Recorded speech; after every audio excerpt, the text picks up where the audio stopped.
believe this is Monday.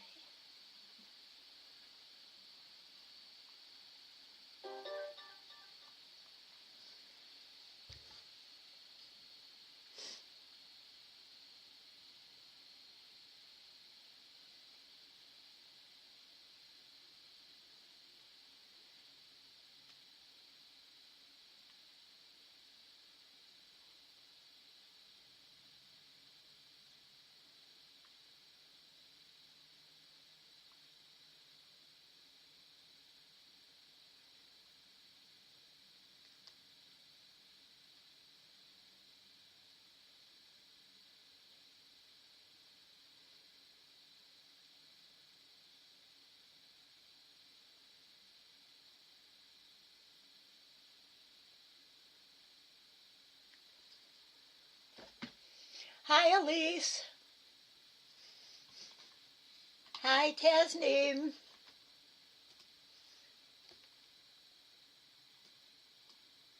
Welcome to both of you.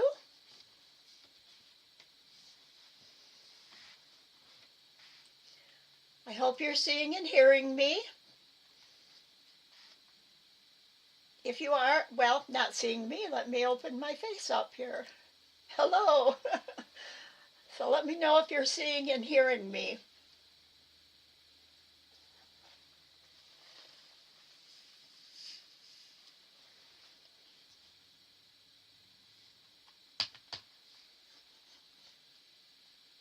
Wonderful. Thanks, Elise.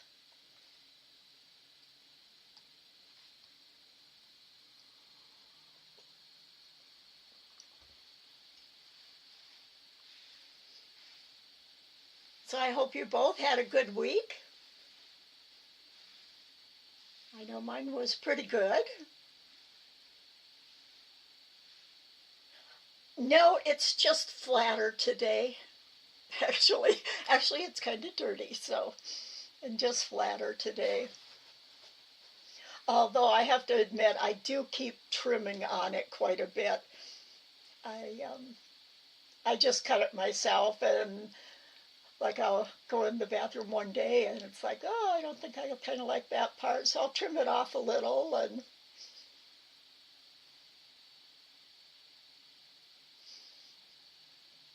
what do you think? Do you like it better this way or the other way?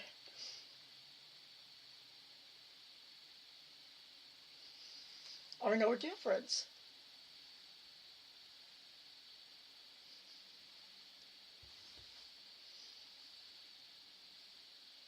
I haven't gotten any tatting done myself this week, though I did. I did work on diagramming a bit. Both? All right, thank you. How about you guys? Did you work on any design this week or tatting or any other fun things?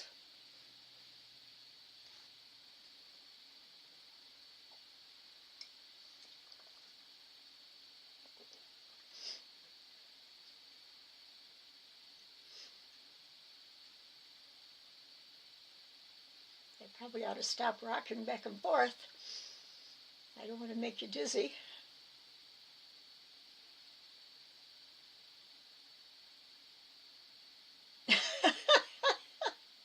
It would be bad, huh?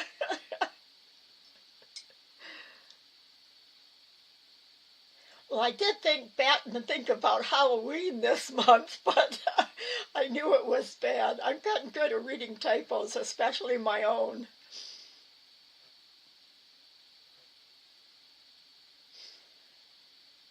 Oh, wonderful. Move that over just a little. Oh, I'm glad they're helpful. Great. And you can see a beautiful paisley in your, oh yes, yes, I have Heart's Desire in there. And I did make a paisley shape off and make it like a paisley, but somebody else did too and posted theirs. So I figured, I mean, they knew it was my design. They didn't try and take uh, credit for being all their design.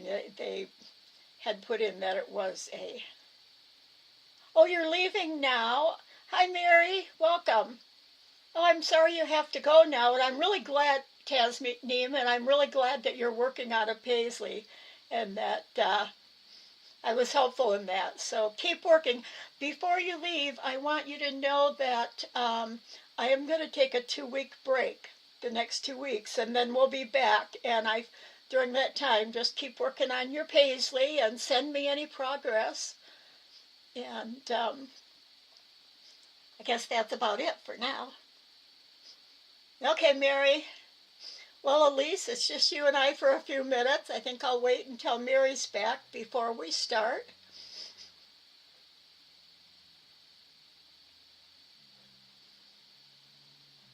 That makes me think I better turn the volume on my phone down before it gets. Oh, you're looking at me and I'm not realizing it because I thought I had because I didn't have my screen on. I thought I had my screen on, not my face. I am just going to turn my phone down a little before we start.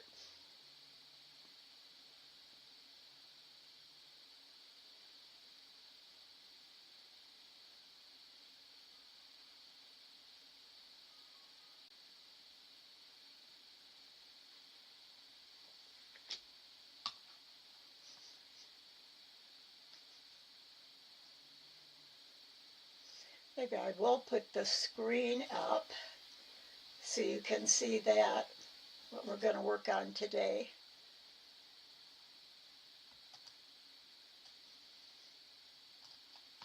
Mary had asked if we could go through how to use the extension to make a polar grid rather than hand doing it. So that's what we're going to do today.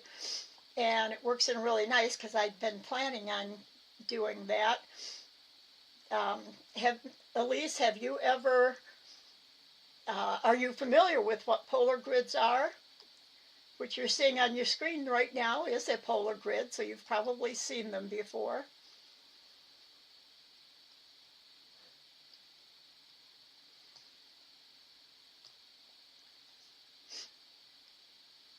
We're going to go through all the parts of a polar grid and how to set one up so that the program just builds it and prints it. No, okay, okay.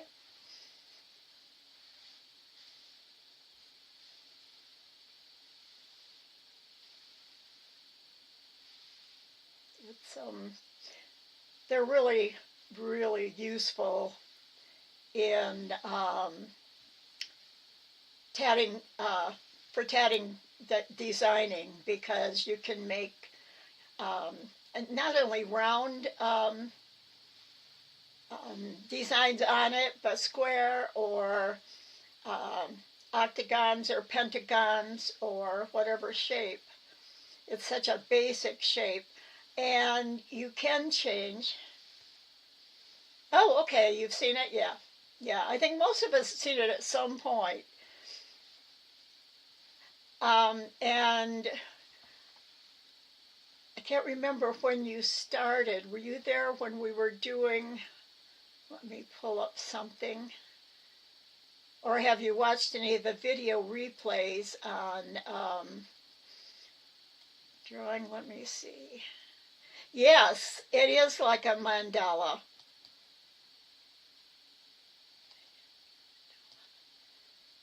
Let me see this one. I don't know if you were here when I was designing these and showing how to move and rotate. Hi, Mary. I'm glad you're back. This week we are going to use the polar grid extension to make our grids and learn about it. That's what I thought. When you design a snowflake or a medallion, Elise, we will use a grid, like say if this was the point of my, let me zoom in here,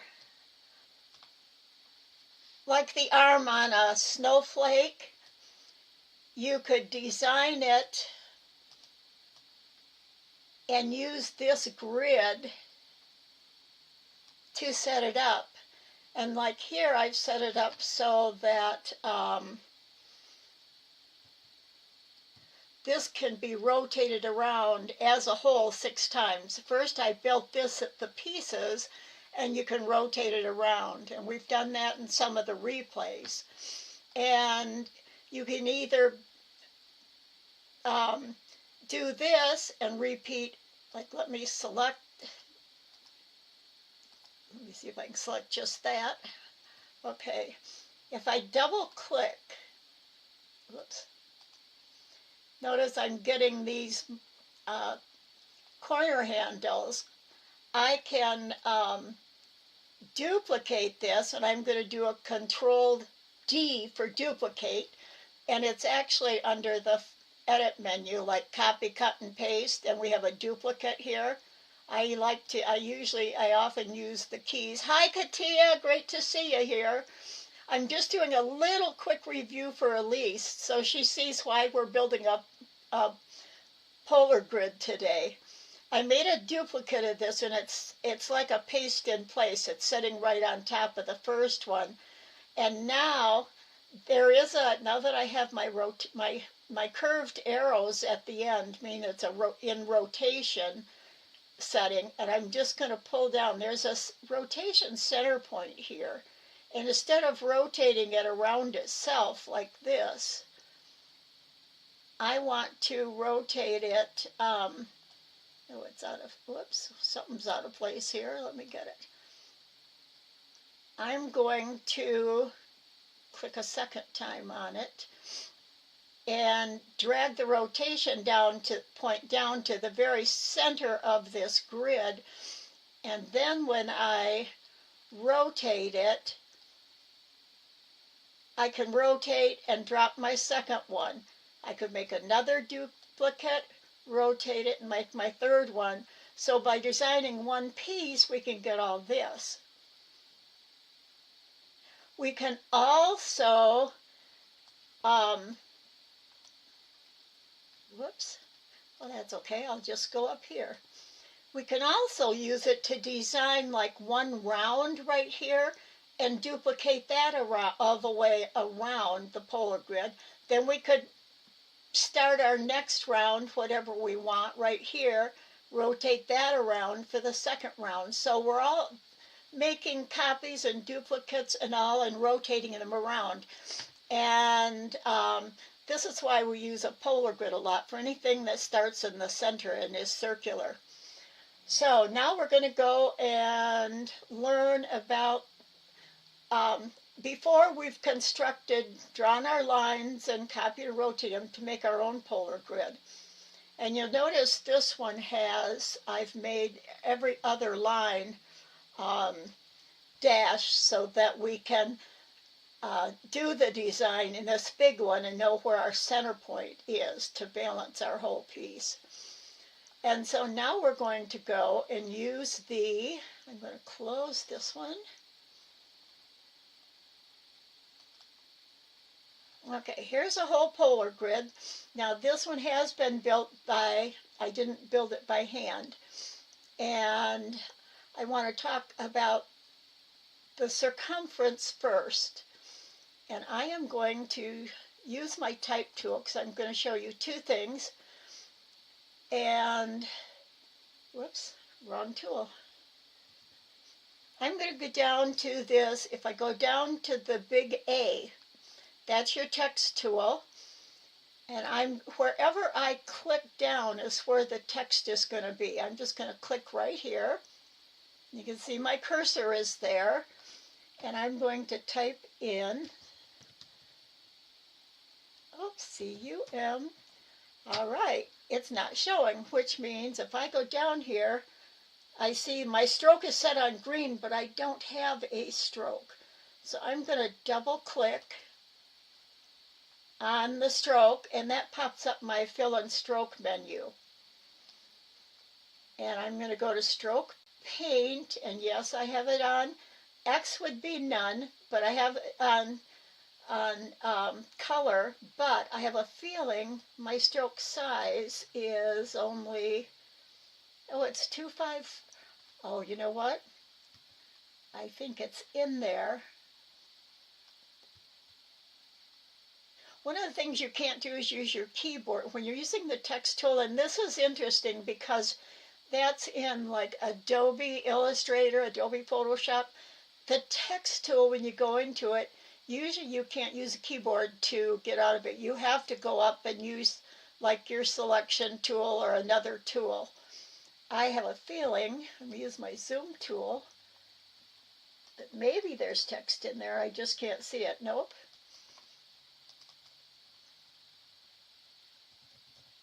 And I'm not sure why.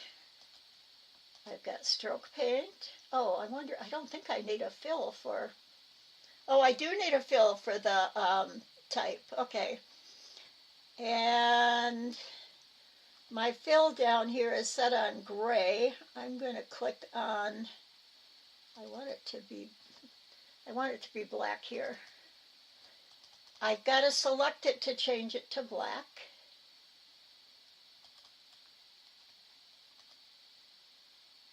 Well, nothing's working today. It's been that kind of day. I took I had a jar full of olives in the fridge, and I took it out, and the cover wasn't on straight, and I spilled juice all over the floor.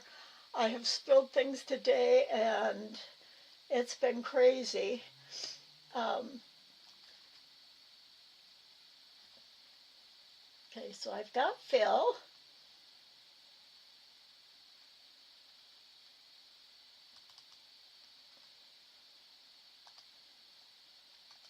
Oh, now my width is at 0. So I'm going to go to points and put in, actually I'm going to put in 1. I want it to be dark.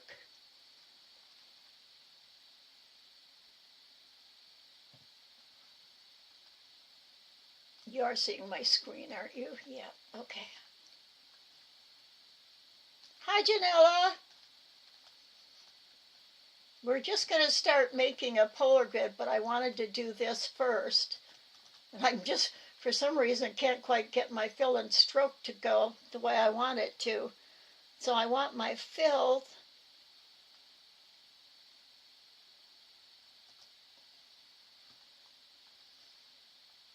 and my stroke.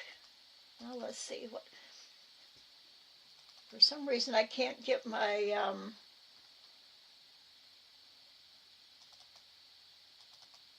fill to change. Nope.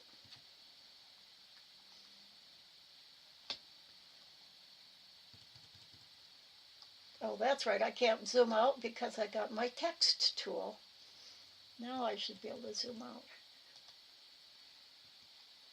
I'm going to click on my polar grid.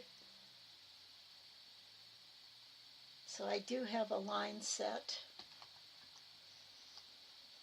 I'm going to try my type tool again, and I think what I'll do first is see if I can get a circle.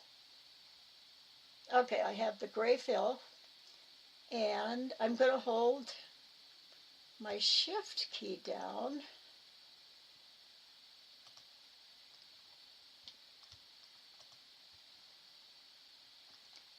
For some reason, my program just is not. Okay, I was going to type circumference, but we're just going to go right to, let me move this over so I can see, whoops.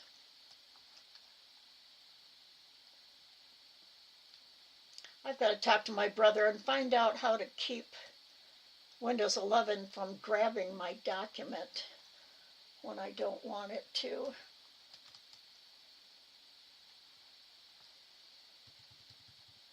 All right, I'm going to back out. Now that it's centered, I'm going to zoom in. Because I wanted to talk about the circle. I know some of us haven't taken math for years, and even though it's usually one of the first common things you learn, the outside of the circle, the distance around the circle, that's the circumference of the circle. It's the outside edge, the length of it around the circle. And some of our settings are going to talk about the circumference. when we get to it. Oh no. Hold on just a second. Hey, I'm doing class. Can I call you back? Oh, yeah, I'll talk to you later. All right. No problem. Later. Bye-bye. Sorry, I took that because it was my brother.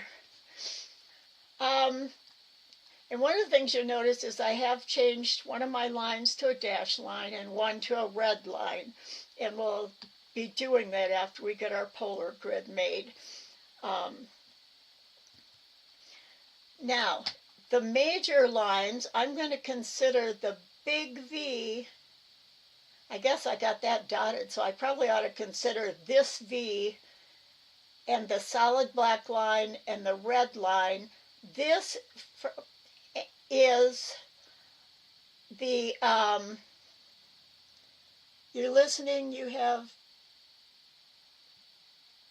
okay. Oh, you have Inkscape open and your attention is there. Okay. This is the one of the major angles. Okay. Now, the dashed line splits this angle right down the middle. That's called a subdivision. So these are major lines, and this is a subdivision. I also have circles in here, and when you hand make one with the lines, you can add circles in yourself then too to have a grid like this. It took me a second, but I read Inkscape after it took me looking at it for a minute. Like I said, it's pretty good at typo reading. So we can control our circles in Inkscape also, and we have major circles, and I have 4 major circles. The first line or round, the second round, third, and fourth. Now, in between these, we can put in subdivisions of our circles also. Now, one of the things that also is in the program is it talks about divisions at the center. Oh, you found a polar grid. Great.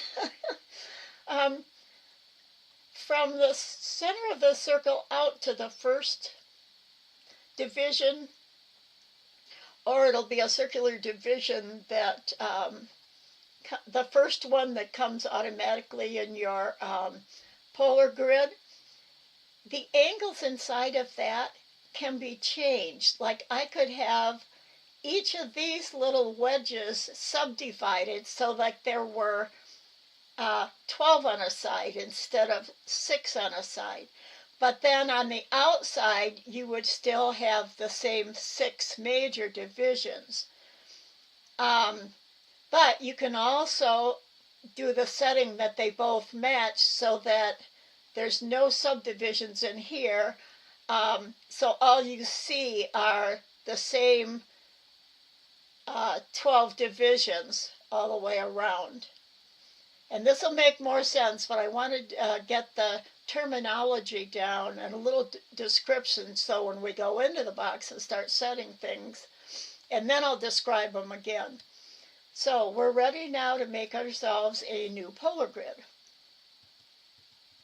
So I'm going to grab this one with my arrow tool to select it. Whoops. I must have ungrouped the whole thing, so I'm going to drag around and include the entire circle. Yeah, can you see all the blue dot selection boxes? That's because I ungrouped my polar grid.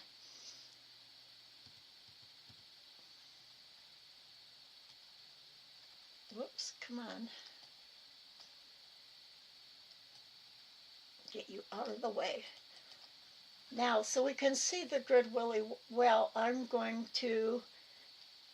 using my plus key for zooming in, my addition. I think I'll go one more. I think we'll be able to see then, if I get my page centered, the whole polar grid.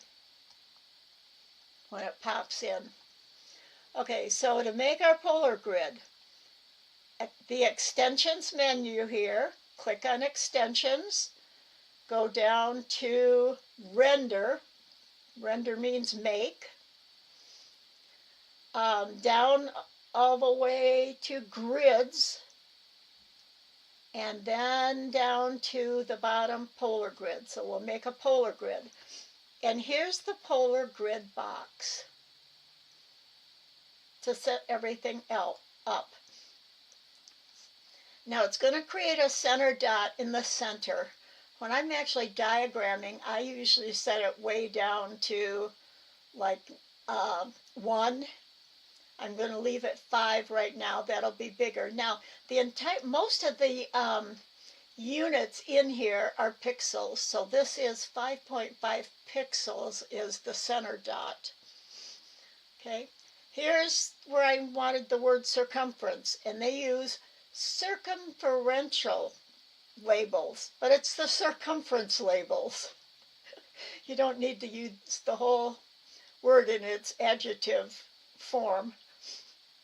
And I've got it set on degrees. You have 2 choices, none or degrees. Now, when I'm actually diagramming, I don't use degrees, but I want you to see what it does on your polar grid, and it can help you. And then the circumference label size. The degrees are in numbers, like you've got 15 degrees or 30 degrees around the circle. Remember, there are 360 degrees in a circle altogether. And this is going to put the labels around them and label the angles or the section, the wedges. I'm going to call them wedges. Okay, 18, it's in pixels again, is the size of the numbers. Rather than using type size, this is done in pixel size. Remember, type is done in points usually. So it's 18 pixels. And the circumference outset. Remember we talked about an outset on a circle? Let's see if I can get a stroke on my circle right now.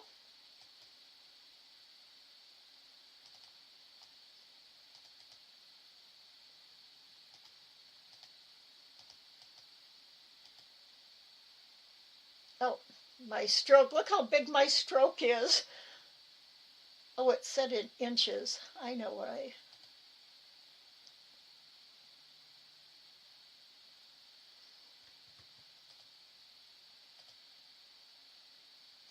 I don't know why my computer's not.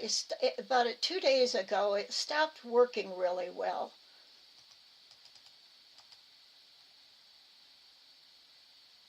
Oh, it's set on 30%. My transparency down here, my opacity, is set on, not set on 100%. If I right click on the box, I can just pick from the percentages. Okay, there's my stroke. Now let me see if I can get my stroke. Oh, no wonder. Now I'm getting what I need. I'm going to set it on. Sorry about that, 7.5. Now I have a nice little stroke. Remember when we did an outset? That means, outset means outside the circle, it's bigger. Inset means inside the circle, smaller. So remember, when we did an outset, we selected it, we went up to Object, we went to Path, Outset. Sorry, this is one of those days, and I think everybody's here that's going to be here for the rest of the class. And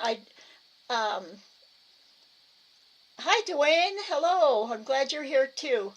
The way things are going today is I had already today, and I did tell the first couple people who were here, you know, I didn't explain the whole thing. There's about 13 weeks, I think, or 14 weeks from the start in September until Christmas for the whole fall season or season. And the reason I'm explaining this, I'm going to take a 2-week break, a 2-week vacation. And that kind of, we've had, I think, 6 classes, and I can go about 6 weeks, and then I need a break. Although I did take 1 day off and cancel class. But if I take a 2-week vacation now from classes, then we'll have about, not counting Thanksgiving, about 6 weeks left until Christmas break. And so it's a good time for me to take a break. And what it is I have bipolar disorder. I'm bipolar 2, and I get to a point sometimes where I just need a break from things to get my thoughts together. I, make sure I'm eating right and exercising and doing everything I need, and I've gotten all off track. Besides the fact that, and you really don't need to know this, but people still don't always have a good understanding of what some other people are going through. I don't mean this about me, but it's something that this type of a disorder and mental problem is often misunderstood. And I have been diagnosed with it for years, and I have a son who is too. And when I got back from a little over a month ago, what's it been, about 6 weeks since I went to 7, 8 weeks, one of my medications was cut in half. And so I am having a little bit of an adjustment to get my system used to that. So anyway, that's why I'm taking a 2-week break. And I will probably always do that after about 6 weeks. I just find that's a time where I can start feeling myself not doing well. So, okay, we have our circle selected. We're going to go to path, outset. Oh, I forgot to duplicate it. It made the circle bigger. I forgot to duplicate it. Okay, I'm going to edit, duplicate it. Now, path, outset. Now, it's not outset very much. If I zoom in, I'm using my Z key to get my zoom tool. You can see the outset is very tiny. But one of the things that makes it easy to make it bigger, I'm going to get my selection tool and select that outside one, is instead of going to object, I don't know why I go to object, path outset. See, it made it a little bigger. If you look down when you're hovered over, I did it again, outset, it's control plus the right bracket sign. So if I've got it selected, like I've got the outside one, I just hold my control key down and hit the right parenthesis. Every time I hit it, it makes it bigger. So that's a quick way to get it to do. Okay, Katia, just a second, let me just finish quick. And I think that the increments it's getting bigger by maybe the 15 pixels that my program is set for. The 15, I'm not sure, but it's easy to make it big or use the left parenthesis and make it smaller. So that's what the outset is. So when it comes to our, okay, Katia, yeah, you want to get in contact with me? I still need to give you an answer too to something. So,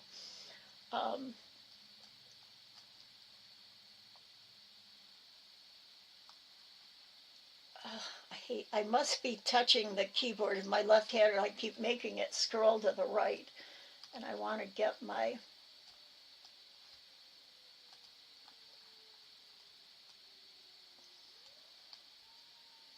I'm going to get the center of my blank paper again. Sorry about that. I took a, let me see if my, yeah, my, one of the things you'll notice is, I'm going to get rid of my fill and stroke now. Notice that my polar grid thing is not here anymore. However it is, I've just, if you click on your main Inkscape box window, your polar grid is going to be behind there. And what I like to do is keep my polar grid up at the top so that even if I do something, change layers, yes, okay, that sounds good, Katia.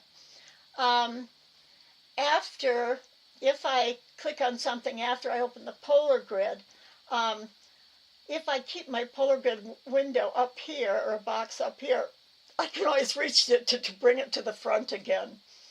Okay, so the circumference outset is how far away from the outside circle our, I'm going to get rid of these, our labels, our degree labels are going to be. Now, major circular divisions, I only want 4. If you get too many, you're going to have, it's going to make it look crowded. Or you can set it to 0. I have mine set to 4. The spacing, this also is in pixels, and I've got it set at 70 right now, which is what I think the one that we're looking at was set at. And I'm going to show you how you can change these. However, there is a little caveat to that. Now, subdivisions per major circular division. Just so you can see, I'm going to put up 3. So that means between every major circular division, the 4 of them, there's going to be 3 more lines.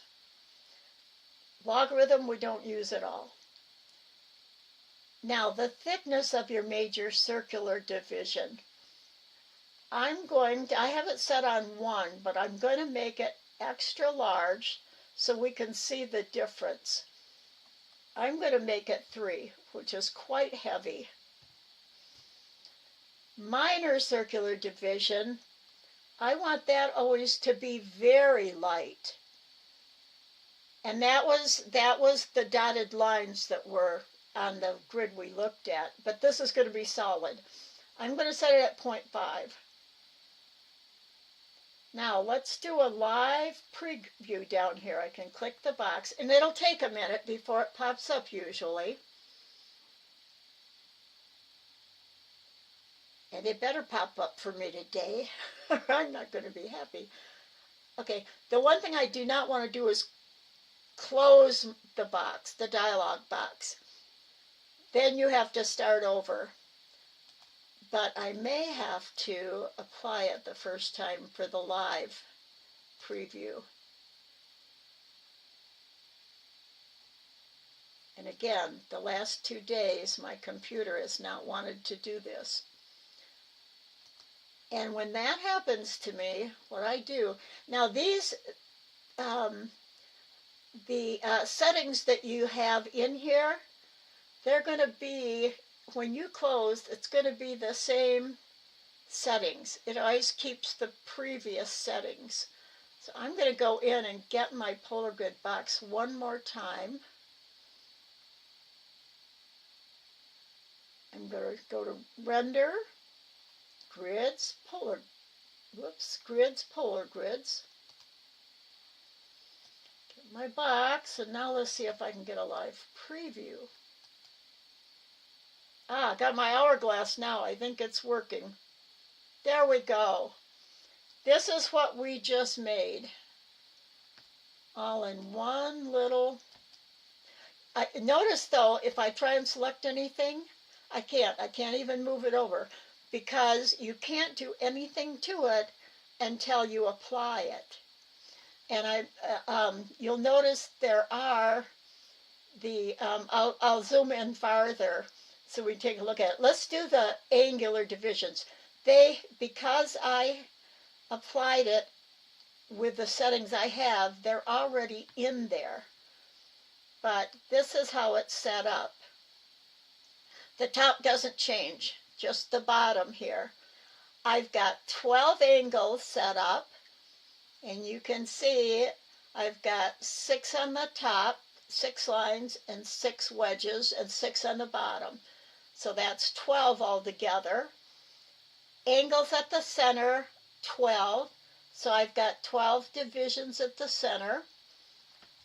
Now, this is the one thing on this, on the angular divisions we're not going to do anything with, is the minor angle div ends in divs before the center. We don't do anything with that. Major angle division thickness. Again, I'm going to make the major angles 3.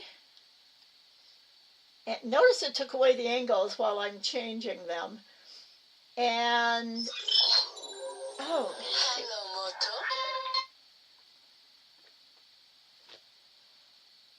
That I know is just a healthcare call. It's Medicare time. October is always Medicare change time, and you always get tons of calls. I'm going to turn the live preview off and turn it back on.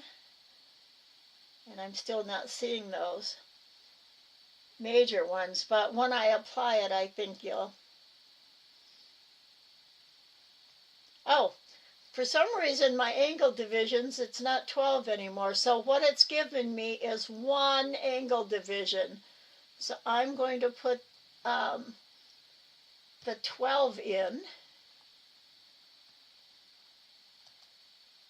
There we go. Now I have 12. This is the way it's supposed to be. So here we have it made.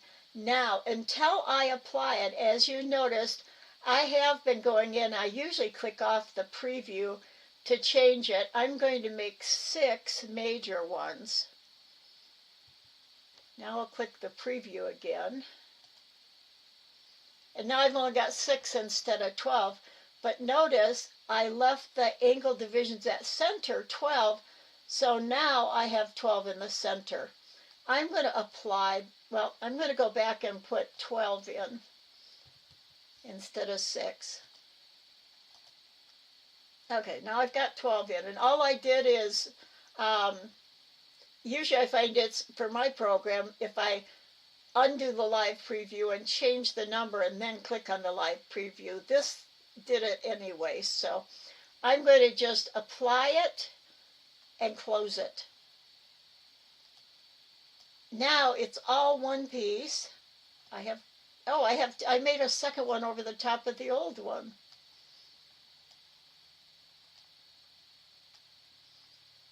And I'm going to zoom just in on this. So you can see that the distance we set up, I think it was, oh my gosh, I don't need a security scan right now.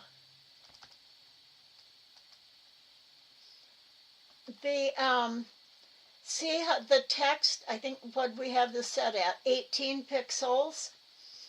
And let's zoom in 1 to 1. View.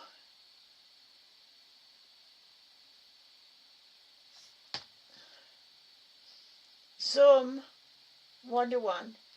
That means this is the exact size of a piece of paper, 8.5. Oh, actually it's set for an A4, not a letter size, so it's 8.25. But this means what we're seeing is exactly the size it's going to print out. And that's a pretty good size. If you wanted your degrees on, that's a pretty good size of numbers, for the numbers. And they're set, what do we have it, 30 pixels away from the edge of the circle, from the bottom of the 90 to the outer edge. Now if we made that, or 70 pixels, I can't remember, but that's how far out they're set.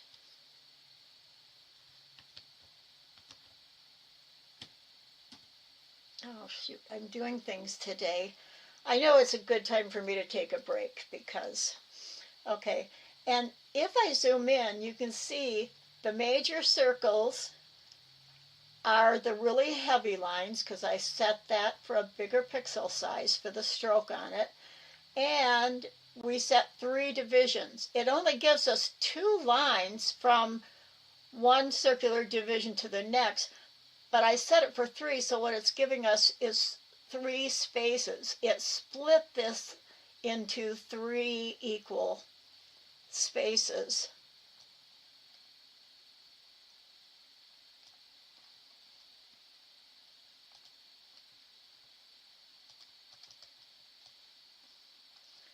That last window update. Oh, missed your stuff. It's not only me.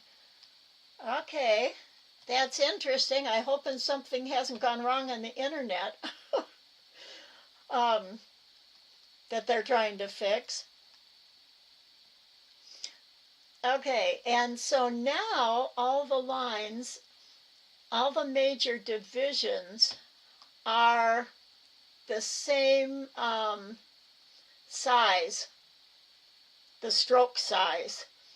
So I'm going to back out just a little.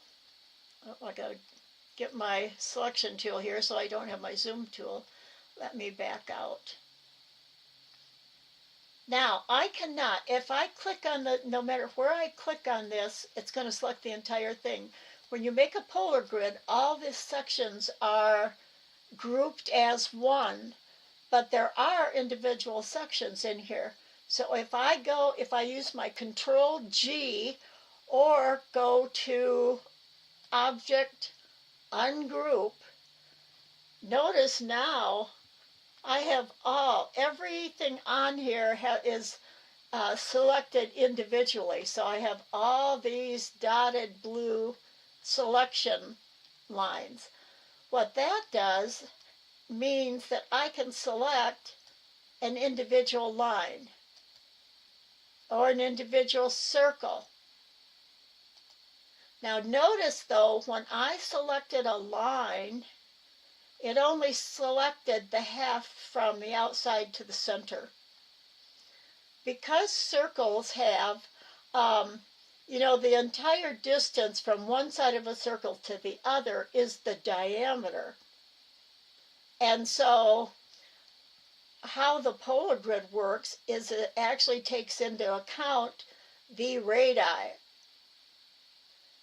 The radii is the distance from the center to the outside edge. It's half of the diameter.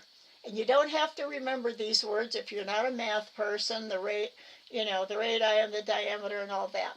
However, when you select, that's why you only get half of it. So if I want to, I'm going to consider the big X. I'm going to consider my major angles from 60 degrees over to 120.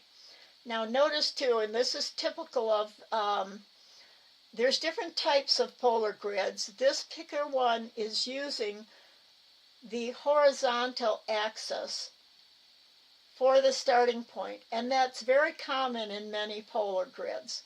So it starts at 0 and it's giving you every 30 degrees around. So you've got 0, 90 degrees, which is the full quarter. Then it goes another 45 degrees to 180 degrees.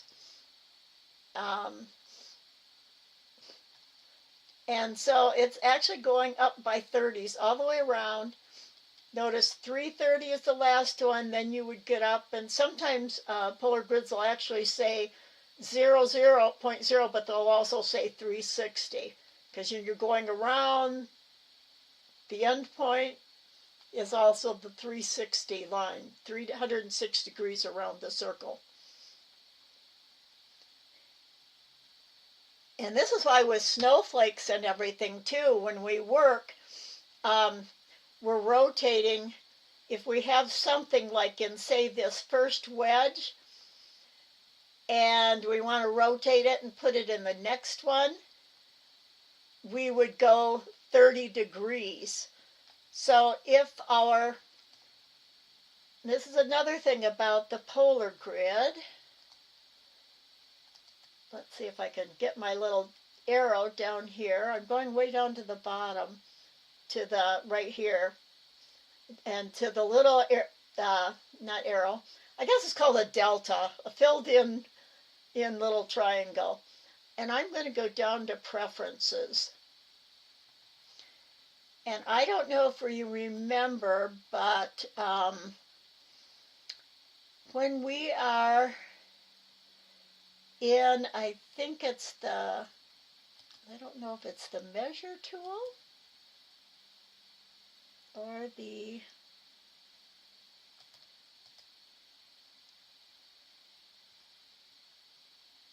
okay, this is our, one of the things I haven't talked about yet, and I'm going to do it just because the ruler is here. This is a correction factor. Remember how I said that when I put it on 1 to 1, it should be exactly what you're seeing on the screen is the exact size it's going to be when you print it out. Well, yours might be a little off. When it's set to 1 to 1, and this setting is working properly, it starts out at 100%. 1 to 1 is 100%.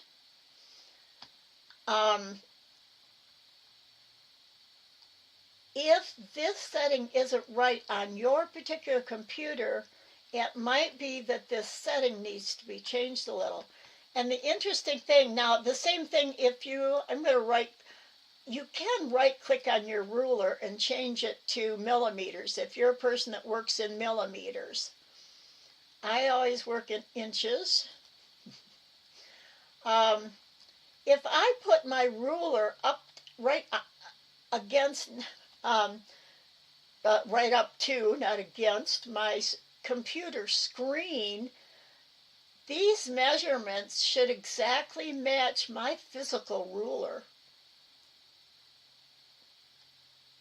So I'm quite sure mine is right now. If it isn't, you can go down here and either make it go up or down, and then check your ruler to set it 1 to 1, and that gives you an exact measurement. But also we need to find, it might be under, it's the rotation and the increments setting that we need. Theming tools bars.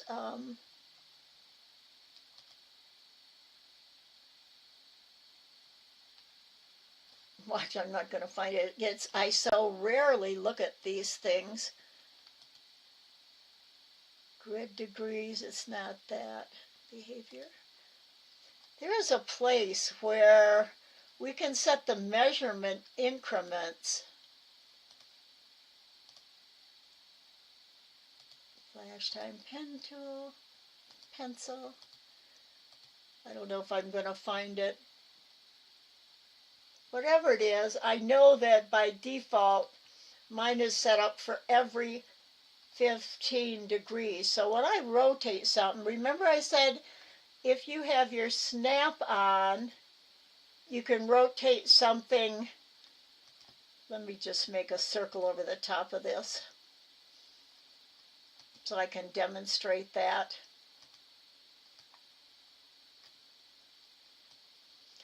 Okay, if I have my circle, it doesn't quite look like it's even on there, but, oh, it's actually, I got snapping on, so it's put itself, snapped it right in between there. I've got it selected for rotate right now. So if I go to rotate it, I'm going to make a duplicate. Now remember, if you hold Control down and you've got snap on, when you rotate, it's going to snap every 15 degrees usually. Oh, I bet somebody knows what I did. It's rotating around itself. So what did I forget to do? I forgot to drag my rotation point down to the very center of the polar grid. Now if I rotate my duplicate, and you see how it's snapping in? 15 degrees, 30, and I could drop it in. I could make another duplicate, Control D, rotate that one, go 15 and drop it in 15, or a second snap and drift it in at 30. So, and that's what I thought. I know I can change it, but I leave it at 15 because I find it very convenient. Although if you're working in quadrants, it's going to be a little different. But it'll still, you can always snap it once, twice, 3 times, whatever it needs for what you're drawing. If you're trying to move something, like if I try and move this, it's hard for me to get close to something. It wants to snap. And notice when you got snap on, you're getting these red lines and dashes. It's showing you what it's snapping to. So, but sometimes if I want it close but not snapped right on, and I can't control it, it's because you've got snap on. If you click up here on the little magnet that's got the blue around it, meaning it's on, and I click it off, now I have complete control. I can put it as near or far away because it's not trying to automatically snap to where it thinks it should go, or where it thinks I want it to go. This is a good to show that on. And your computer is probably set for 15 degrees also, because it is a common to work in 15, 30, and 60 degrees and all when you're working in degrees. So what I want to show you now is I'm going to leave the major ones solid lines, but now that I've ungrouped it, I can click on, and one of the things I found is use your selection tool to add to your selection. It's easier because you're going to get all these different selection boxes with all the little black, we used to call them, when I took multimedia technology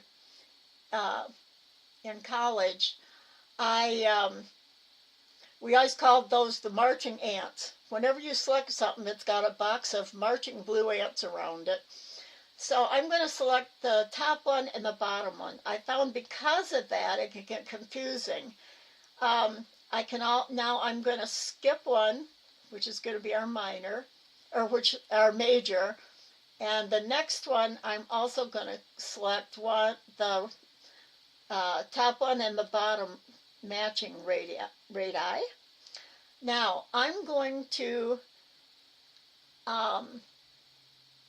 with all four, do I still have the home selected? I hope it doesn't look like it. 1, 2, 3, 4. I should have them all selected. This is where I want, and I can let go of the shift tool once I've got them selected all at the same time. I'm going to get my fill and stroke, which I think I closed. So I'm just going to go down to here by stroke and double click. Double click on the black, get my stroke up. I'm going to go to stroke style. And remember last week we talked about stroke style? I'm going to get down and click on the dashed one. I could also even make the stroke style for the dashed ones. Whoops, I didn't want 0. I want it smaller, not 0. 0.5, I'm going to make it 0.5, and then I'm going to make it dashes. Well, I'm in inches again. Sometimes I wish that some of these things would stay the way you want them to. I'm going to make it 0.5.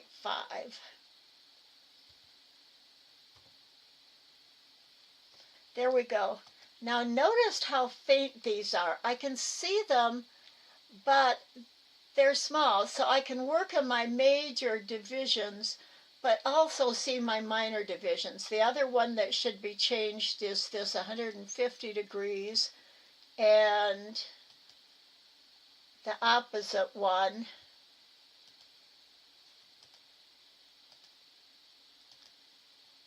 Oops, I made bigger dashes. To dashes, and then again I could change the point size. Actually, that's probably a better point size.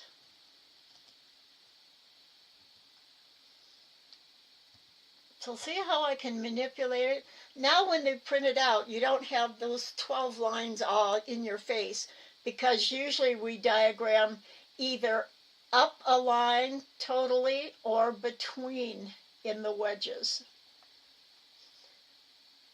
So this is how you make a polar grid. One other thing I want to show you, and what I started with, and my type wouldn't work, and we'll see if my type will work now. Keep my fill and stroke open in case I need it. I'm going to go down to my text tool, and this will be the last thing we do today. Again, wherever I click with my text tool is where the type's going to be. And I'm going to type in circumference. I probably spell it wrong. And if anybody, in order to changing on the text, you got to have it selected now. Let me see now if I can make it work. Stroke style. Okay, I couldn't make it work earlier, but there it is. It's point size 1 type. Okay, so I've got my circumference here. And remember I'm going to draw an arrow. So I'm going to use my pen tool down here and just draw. I'm going to use my line to draw right now. So I click and go over and double click, and I have my line. Now, I want this one to be double-sided to go along with the word circumference. And I want to curve it to match the circle. So I'm going to get rid of the ruler guide now. I don't want that there. I've got it selected. I'm going to stroke style right here. Now I'm going to go down to markers. Oops, it's not selected. Markers right here. Now remember the 3 marker boxes. The first one puts something on the left node.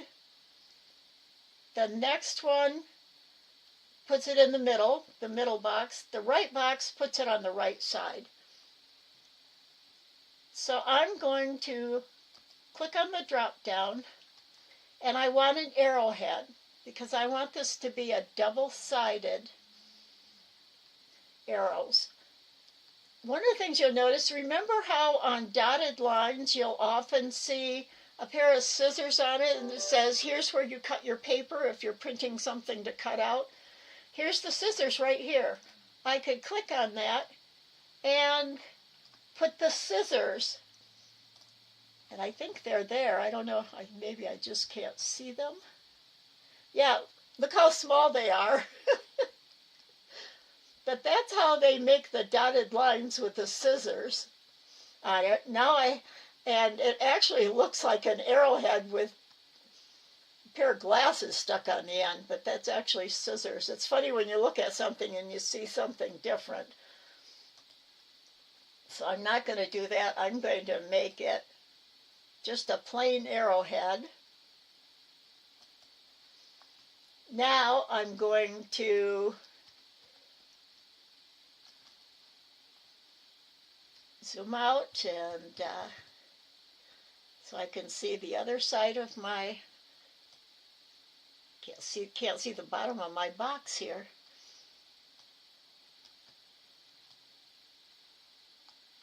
Because I want to scroll. So I can see the other side of my line. Now with it selected, I'm going to go to the right box and put a matching arrow. I don't have a matching arrowhead. I don't know why. It must be somewhere in here. I have two different shaped arrowheads. Now, if I use the middle box and put an arrow, it's not putting anything on there. And that is because these markers are put where your nodes are. I don't have a center node. Now remember, I could take a guess and double click on the line and make one, or with my selection tool, I can select the line, and if I go to my node tool, the plus right here, insert new nodes into selected segments, what it's going to do is I have both nodes selected. So I'm going to click. Maybe I don't have, okay, I don't have them. See how they've got the white circles in them? If I click on it, it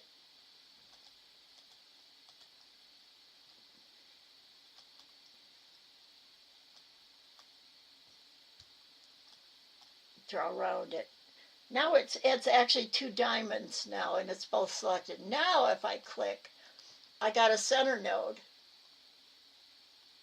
And because I have a center node and I've already clicked center, it put the arrowhead there.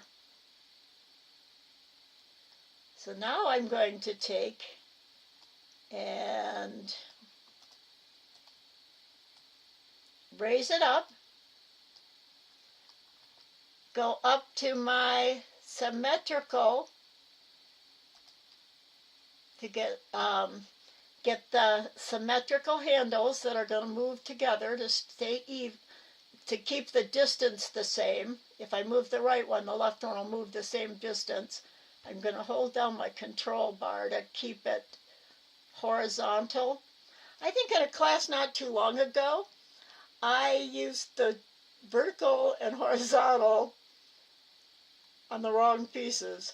I don't know if anybody caught that, but, and now I can raise it to make it, it looks to me like it matches the circle. So the circumference is the distance around, and I've got the arrows to show it. Now what I'm going to do is something we haven't done at all before. I'm going to bring this down, and I'm going to select. When you select things in the program, first I want to select first the arrow, double-headed arrow, and I want to select that first because I want to hold down Shift and select circumference, and I want to select that second so it'll be considered on top of the arrow. Now I can make sure that it's on top, or if you don't know or forget, when you have two things selected, you can go up to, now I'm quite sure this is an object, and do raise, lower, lower to bottom. So if you've got multiple things selected, you can make one on top and one on the bottom, or put them in however. I could put raise to top, and I selected the and it should make, yeah, the second thing that I selected, it made sure that that was on top. So the reason I'm doing this is because now that they're both selected, I want to make, I didn't even spell circumference right. This is one of those days. I want to make the curvature of the circumference match the curvature of the circle. So I selected the arrowhead line, I selected the circumference type. Now I'm going to go up to path. I always get these two mixed up. Object, no, I think it's, oh, right here on top, very first one. Convey shapes to paths, or in this I'm converting text to paths. Whoops.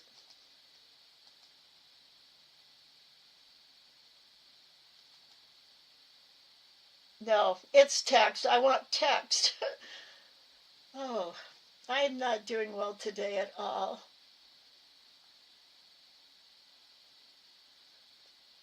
Put on path. Text put on path. And it didn't change it. Let me select the circumference first. I knew. Hold my shift, select that. Let's try now. I don't know if I've got too many things open. I'm going to try one more time. And I do have my selection tool. My text, I did this last night, worked fine. Your text.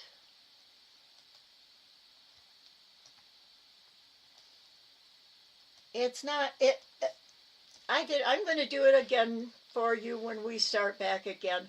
I did this last night and it worked fine. It should curve the text so that it's curved to match the curve of the arrow. I'm going to take out that center marker.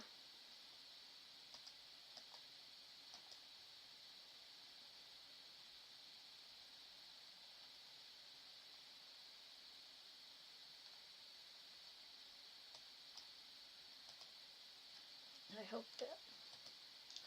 Okay, I don't have an arrowhead in the. I don't know why this might make a difference, but I'm going to see.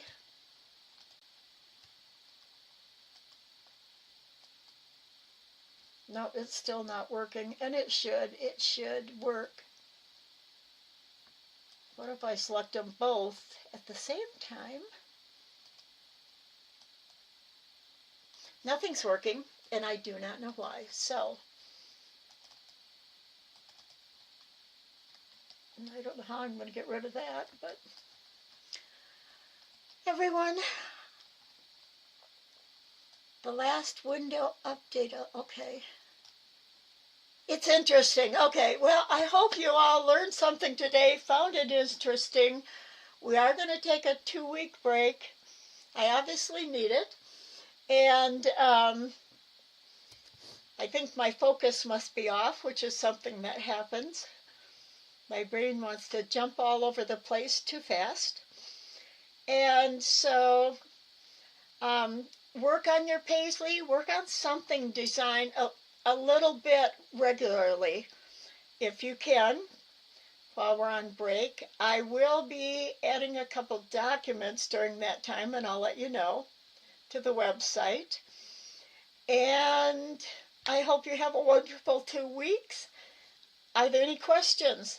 Yes, I will, Elise. I know at this age I finally realized that as long as I do things and stay on a normal kind of, for me, even path, I'm all set. But when things start getting a little crazy, then I get a little off and I have to stop and pull back and just center myself again. Other than that, I'm fine. I will.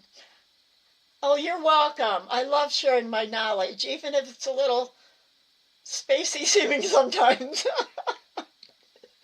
So, enjoy, and I will see you in 2 weeks. Love y'all, and bye-bye for now.